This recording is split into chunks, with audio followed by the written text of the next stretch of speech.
நீங்க ஒரு டீச்சருங்க, உங்ககிட்ட வந்து கையை கொடுத்து எனக்கு ஆபரேஷன் பண்ணுங்கன்னா கேட்பீங்களா? நீங்க ஒரு போலீஸ் ஆபீசருங்க, போலீஸ் ஆபீசர் வந்து இல்லங்க எனக்கு இந்த மாதிரி நோய் வந்துருச்சு அதுக்கு என்ன மருந்துன்னு கேட்டா கொடுப்பீங்களா? இந்த அமைப்புல ஜோதிடர் என்பவர் ஜோதிடர், ஜோதிட கலையை ஜோதிஷத்தை அறிந்தவர். அவர் பூசாரி கிடையாது, அவர் கோயில் குருக்கள் கிடையாது, அவர் ஆன்மீகவாதி கிடையாது. வணக்கம். நமக்கு எண்கணி ஞானத்தையும் வேத ஜோதிட ஞானத்தையும் ஆன்மீக ஞானத்தையும் வழங்கிய அனைத்து குருமார்களுக்கும் நன்றி என்றதை வேளையில் இது ஒரு ஜோதிட விளக்கு வீடியோ விருப்பம் உள்ளவர்கள் தொடர்ந்து பார்க்கலாம். நமது 18VUR யூடியூப் சேனலை சப்ஸ்கிரைப் பண்ணியிருக்கின்ற அனைத்து தோழ தோழிகளுக்கும் நமது நன்றிகள். சரி, இன்றைக்கு நேற்று வந்து ஜாதகம் பார்த்த ஒருத்தர் அண்ணன் டெய்லி உங்க வீடியோ பார்க்குறேன், இந்த லக்ன குணங்கள் மட்டும் எனக்கு கன்ஃபியூஸா இருக்கு, எனக்கு அதை எக்ஸ்பிளைன் பண்ணுங்கன்னு சொல்லுங்க சொன்னாரு. ஸோ இதுல வந்து இன்னொரு விஷயம் சொல்லணும்னா, உங்களுக்கு இந்த லக்னத்தின் சந்தியில அதாவது டிகிரியில பாத்தீங்கன்னா சில நேரங்கள்ல 0 டிகிரி 1 டிகிரி இந்த மாதிரி இடத்துல இருந்தாக்கா அந்த லக்னத்தை சந்தேகப்படுற ஒரு இயல்பு பாத்தீங்கன்னா என்கிட்ட இருக்கு. எனக்கு அப்படித்தான் ஜோசியம் சொல்லி கொடுத்துருக்காங்க. ஓகேங்களா? கிடைச்ச ஜாதகத்துக்கு சொல்லிக்கிட்டு போகாதீங்க அப்படின்னு. ஸோ அந்த அமைப்புகள்ல லக்னத்தின் குணங்களை வைத்தும் லக்னத்தை தொடர்பு கொண்ட கிரகங்களை வச்சுதான் வந்து நானு இந்த இடத்துல வந்து அந்த லக்னத்தை அட்ஜஸ்ட் பண்ற வேலை அப்படி இப்படின்ற விஷயத்த செய்யறேன். அதுவும் சரியா வராத பட்சத்துல ஒருவேளை ஒரு மகர லக்னமா இருந்தா சூரியன் கெடுதல் பண்ணுவாரு, தனுசு லக்னமா இருந்தா சுக்கிரனும் சந்திரனும் கெடுதல் பண்ணுவாங்க, கும்ப லக்னமா இருந்தா சூரியனும் சந்திரனும் புதனும் கெடுதல் பண்ணுவாங்க. இந்த மாதிரி அமைப்புகள்ல சில விஷயம் வரும்ல, அதனை வச்சு இன்னும் கொஞ்சம் துல்லியமா லக்னத்தை உறுதிப்படுத்துற வேலையை செய்வேன். ஓகேங்களா? இந்த இடத்துல மேஷத்துக்கும் விருச்சகத்துக்கும் இருக்கக்கூடிய ஒரு குணங்கள் என்ன? 2 பேரும் செவ்வாய்ங்க, 2 பேரும் அவசரப்படக்கூடிய அமைப்புகள். செவ்வாயினுடைய முன்கோபம் இது இயல்பாகவே அவங்களுக்கு இருக்கும் மேஷ லக்னக்காரராக இருக்கிற பட்சத்துல.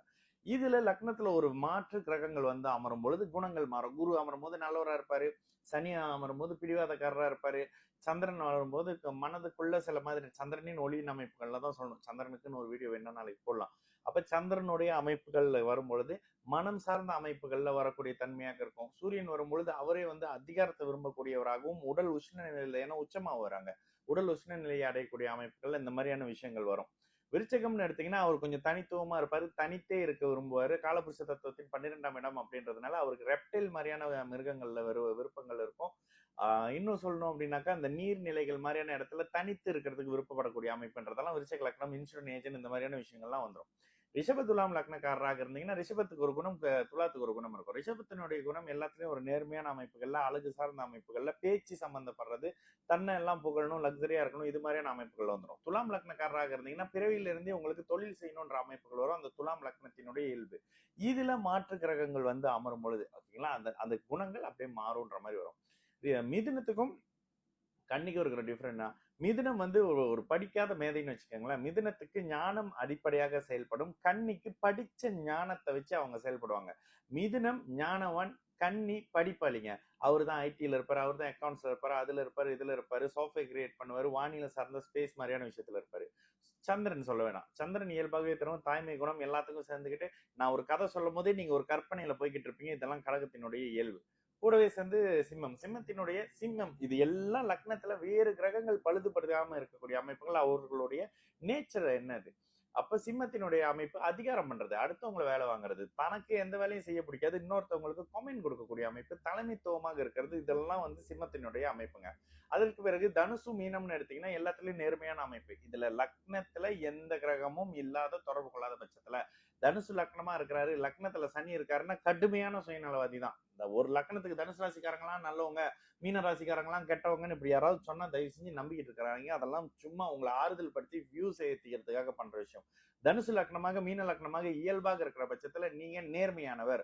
லக்னத்தை குரு பாக்குற பட்சத்துல ஏமாலியா இருக்கிறீங்க, உங்களுக்கு பசிச்சாலும் இன்னொருத்தரோட பசியை தீக்கிறீங்க. லக்னத்துல சனி அமர்ந்துறாரு, லக்னம் பாபத்துவம் ஆகும் பொழுது நீங்கள் இன்னொருத்தருடைய பணத்துக்கு இன்னொரு விஷயத்தை பார்த்து பொறாமப்படுறீங்க. இந்த மாதிரி ஜாதகம் என்கிட்ட இருக்கு. நான் எல்லாத்துக்கும் ஃபேவரெல்லாம் சொல்ல முடியாது, இருக்கிறத தான் சொல்ல முடியும். அப்ப தனுசு லக்னக்காரரின் இயல்பு தன்மை நேர்மை குணம், ஆன்மீகம், எல்லாவற்றிலும் மதிப்பு மரியாதை அந்தஸ்து மாதிரியான அமைப்புகள் இருக்கக்கூடிய தன்மை எல்லாம் தனுசினுடைய அமைப்பு. மகர கும்பம், மகர கும்பத்தின் அமைப்புகள்ல இந்த இடத்துல மகரத்துக்கு ஒரு குணம், கும்பத்துக்கு ஒரு குணம். மகரம் சரராசியாவும் கும்பம் வந்து சிரராசியாவும் வருது.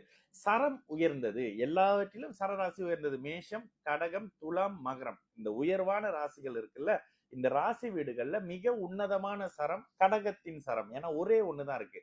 மத்த எல்லாத்துலயும் பாருங்க 2 செவ்வாய்க்கு 2 இருக்கு, சனிக்கு 2 இருக்கு, அவரு சுக்கிரனுக்கு 2 இருக்கு. ஆனால் கடகத்துக்கு ஒரே வீடு, அது உன்னத வீடு, அதுவே மிக சிறந்த வீடு. அதனால சரத்தில் மிக உயர்ந்தது எதுன்னு யாரு கேட்டாலும் கடக வீடுன்னு சொல்லுங்க. கடக ராசி கடக லக்னம் இல்ல, கடகம் எல்லாவற்றிலும் உயர்ந்தது.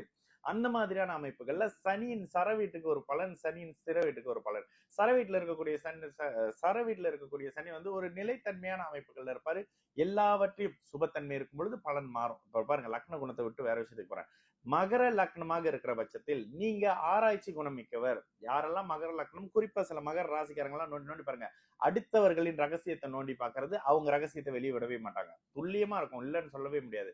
லக்னத்தினுடைய அமைப்புகள் அடுத்தவர் என்ன பண்றாரு, அடுத்தவர் என்ன சாப்பிட்டாரு, அடுத்தவர் வீட்டுல என்ன நடக்குது, அடுத்தவர் என்ன நகை வாங்கினாரு, அடுத்தவர் எவ்வளவு சம்பாதிக்கிறாரு, தான் வீட்டுல எவ்வளவு வருது, தான் வீட்டுல என்ன பிரச்சனை வருதுன்றத பார்க்காதவங்க எல்லாம் இந்த மகரத்தைய ஒரு மகர லக்னத்தின் குணங்கள். அப்படியே கும்ப லக்னம் எல்லாத்துலயும் நண்பர்களுக்கு கொடுத்துக்கிட்டு, நண்பர்களோடு இருந்துகிட்டு ஒரு தாழ்வு மனப்பான்மை இருக்கும். எல்லா விஷயத்திலயும் பாத்தீங்கன்னா நண்பர்கள், ஃபேமிலியை விட நட்புக்கு அதிக முக்கியத்துவம் கொடுக்கறது, குடும்பத்தை விட சில விஷயங்கள் அப்படி இப்படின்னு பண்றதுன்ற மாதிரியான கும்பத்தின் இயல்பு. உண்மையிலே எந்த லக்னம் பாவம்னு கேட்டீங்கன்னா கும்ப லக்னம், கும்ப ராசிக்காரங்க நான் பாவம்னு சொல்வேன். ஏன்னா சில இடத்துல தனக்கு கெடுதல் நடக்குதுன்னு தெரிஞ்சாலும் கூட அதை கண்டுக்காம போய் அவங்களுக்காக நின்றுகிட்டு இருக்கிறது அப்படின்றது இயல்பான கும்பத்தின் குணம், இயல்பு. ஓடி போய் நிக்கிறது, ஃப்ரெண்ட்ஸுக்காக நிப்பீங்க, ஆனா அவங்கதான் ஏதாவது ஒண்ணு பண்ணிக்கின்னு அப்படி இப்படின்ட்டு போவாங்க. இது கும்பத்தின் இயல்புங்க. எனக்கு இந்த ஆறுதல் சொல்ற பழக்கமும், வியூஸ்க்காக வந்து பாருங்க, ஷேர் பண்ணுங்க, கமெண்ட் பண்ணுங்க, அந்த அந்த பழக்கமே எனக்கு ஆரம்பத்துல இருந்து இருந்தது இல்ல. சோ இதுதான் உங்களுடைய லக்னத்தின் குணங்கள். இந்த லக்ன குலத்தின் அடிப்படையில, லக்னத்தோடைய குணத்தின் அடிப்படையில உங்களுக்கு எது பொருந்தது? இல்லைங்க நான் கும்ப லக்னங்க, எனக்கு அது பொருந்தலைங்க. லக்னத்துல குரு இருப்பாரு, லக்னத்துல சுக்கிரன் இருப்பாரு, லக்னத்துல செவ்வாய் இருப்பாரு, சண்டைக்காரரா இருப்பாங்க. மகர லக்னத்துக்குலாம் செவ்வாய் இருந்தா வெட்டிட்டு தான் வந்து என்னன்னு கேட்பீங்க. இந்த மாதிரி குணங்கள் எல்லாம் இயல்பாகவே உங்களுக்குள்ள இருக்கக்கூடிய தன்மைகளாக இருக்கும். லக்னத்தோட மிக்ஸ் பண்ணி எப்படி இருக்கும், லக்னத்துல குரு இருந்தா என்ன பலன், லக்னத்துல சனி இருந்தா என்ன பலன், லக்னத்துல சுக்கிரன் இருந்தா என்ன பலன்றத கண்டுபிடிக்கிறது தாங்க ஒரு ஜோசியத்தோட வேலையை தவிர, இந்த ஜோசியத்துக்கு என்ன வளமரம் வெட்டலாம், அந்த ஜோசியத்துக்கு என்ன சாங்கியம் கழிக்கலாம் இப்படின்னு சொல்றவர் ஜோசியர் இல்லைங்க. அவர் ஒரு ஆன்மீகவாதி, அவர் பூஜை பண்றாரு. இன்னொன்னு, ஜோதிடருக்கு பூஜை தெரியணும், புனஸ்காரம் தெரியணும்னு எதிர்பார்க்காதீங்க. ஜோதிடருக்கு ஜோசியம் தெரிஞ்சா போதும். அவர் பேர் ஜோசிகாரர் தான். அவர் பேர்ல பூசாரியோ அர்ச்சகரோ வித்வானோ கித்வானோ எல்லாம் கிடையாது. அவர் சாதாரண ஒரு ஜோதிடர். ஜோதிடருக்கு அழகா ஒரு ஜோதிடர். இப்ப நீங்க ஒரு டீச்சருங்க, உங்ககிட்ட வந்து கையை கொடுத்து எனக்கு ஆபரேஷன் பண்ணுங்கன்னா கேட்பீங்களா? நீங்க ஒரு போலீஸ் ஆபீசருங்க, போலீஸ் ஆபீசர் வந்து இல்லைங்க எனக்கு இந்த மாதிரி நோய் வந்துருச்சு, அதுக்கு என்ன மருந்துன்னு கேட்டா கொடுப்பீங்களா? இந்த அமைப்புல ஜோதிடர் என்பவர் ஜோதிடர், ஜோதிட கலையை, ஜோதிஷத்தை அறிந்தவர். அவர் பூசாரி கிடையாது, அவர் கோயில் குருக்கள் கிடையாது, அவர் ஆன்மீகவாதி கிடையாது. உங்களுடைய ஜாதகத்தில் இருக்க விஷயத்தை கணிக்கக்கூடிய கணிதர். கணிதர் புதன், ஆன்மீகவாதி குரு. ரெண்டுக்குமே லக்னத்துக்கு ஆப்போசிட் நிலைப்பாடு இருக்கு. சரிங்களா? அதனால கன்ஃபியூஸ் பண்ணிக்காதீங்க. ஜோதிடருக்கு ஜோதிடர் தான் வரும். பூஜை புனஸ்காரம் பரிகாரம் எல்லாம் வராது, வரக்கூடாது. சரிங்களா? நல்லது நடக்கும். எல்லாரும் நல்லா இருப்போம்.